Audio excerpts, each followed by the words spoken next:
In this week's new Red Dead Online update, we have the best update ever. Just kidding, there's actually only one somewhat helpful discount this week, and we'll get into it. But if you were hoping for a nice week in Red Dead Online, the past few updates have been much better. This one is kind of a joke comparatively, but hey, they can't be too bad, as most folks find all of these to be a joke, so I guess they're at least staying consistent by the community standards. Nonetheless, we are going to get into it all for you in this video, so if you enjoy this video at any point, or if you just find it helpful, let me know by dropping a like on this video, and if you want to stay up to date and in the loop with everything Red Dead Redemption 2 and Red Dead Online, consider hitting that subscribe button with your bell notifications turned on.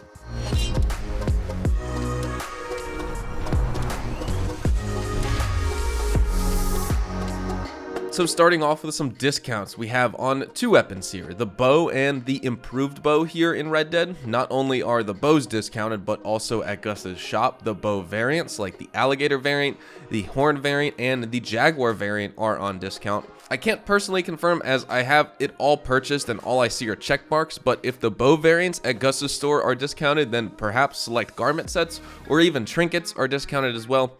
If you're a newer player and the discounts really interest you each week, I'll personally recommend here that really nothing from Gus's store is super worth it.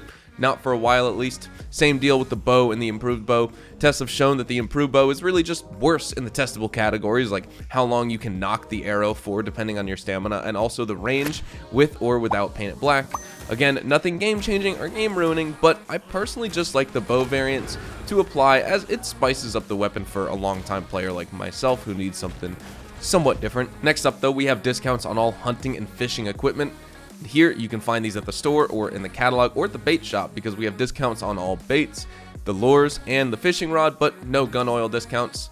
This week honestly has me nostalgic for those halcyon days of free gun oil weeks. Man, I really miss them. But next thing we have here is the big discount that I was alluding to at the beginning of this video. This is helpful for a longtime player who may have missed these opportunities in the past and was waiting, or for a newer player who's starting out or is well on their way to making a lot of money and purchasing something for a few $100s doesn't scare them away anymore. We have discounts on all fence pamphlets and pamphlets from Harriet's. So in a nutshell, focus on the fence pamphlets. The pamphlets you can buy from Harriet's store are not only not that worth it because of the time it takes to craft those items and find the materials, but also because of the cost. I mean, for example, some of the time it takes to craft the sedative varmint cartridge bullets from the pamphlet, you need to find one valerian root, for example, and each one of those plants only crafts one sedative bullet. Yeah, whatever game, don't buy it, avoid that pamphlet, just buy the bullets for $8 for 200 of them. You don't need to craft them. But the fence pamphlets, on the other hand, like the express explosive ammo, dynamite arrows, the dragon's breath rounds, which are basically just homemade fire shotgun shells, and these are great defenses if you're running your trader wagon deliveries long distance, moonshine wagons, or even any stranger missions where the game puts a target on your back just for playing the objective. Those are the ones I would closely look into there. Basically, if you have a lot of money and haven't purchased these and feel like at any point in the next 5 or 10 years potentially you want to try these craftable items out, you might as well buy the pamphlets and enjoy. Those are the ones I would strongly recommend, but we also have some good ones for your horses here, so definitely scroll through and see if there's anything that piques your interest, like the potent horse I think horse meal or the oatmeal or whatever you can give to feed your horse. Pretty sweet thing to be able to craft. Now, as for the weekly collection, it is the hairdresser collection that sells for $70 and features the rosewood hairbrush, ivory comb, and the ebony hairpin. Not really worth selling if you've collected these items and you want to sell them with their appropriate item collection set. I would recommend you just do that and don't waste these items on putting them towards like a weekly time collection that would just get rid of your collection set bonus and basically negate that whole thing, and you need to go find another one. Now, honestly, right now that's pretty much about it for this week. I'm really hoping the Newswire will fill us in on any weekly Red Dead Online bonuses, so maybe we can make money in a different way. You know, I'd be down for something like increased money or gold on stranger missions or online story missions, just something to switch up the day-to-day grind of all the 5 roles now, you know? But I do have a reminder for those of you interested in some free items and equipment here in Red Dead. Red Dead Online players who connect their Rockstar Games social club account to Twitch Prime will receive rewards for a free bounty hunter license, an award for the trimmed amethyst bounty hunter wagon livery, and in addition to all of that, players who connect Prime Gaming before February 15th will receive offers for half off the LeMat revolver, the poncho of their choice, an offer for a free offhand holster, plus 100 rounds of high velocity, explosive revolver cartridges. And so in terms of the ammo, poncho, and ammo gifts, you have a few weeks left to redeem those. Also, in case you missed my previous video, we discussed even more Outlaw Pass 5 leaks, new character dialogue, and potential Telegram missions being added. It sounds pretty interesting, and the video is linked below if you'd like to go check it out. I think if you're pretty bored of everything in this game, like I read in my comments weekly, then you might as well check it out and see if there's anything that excites you there.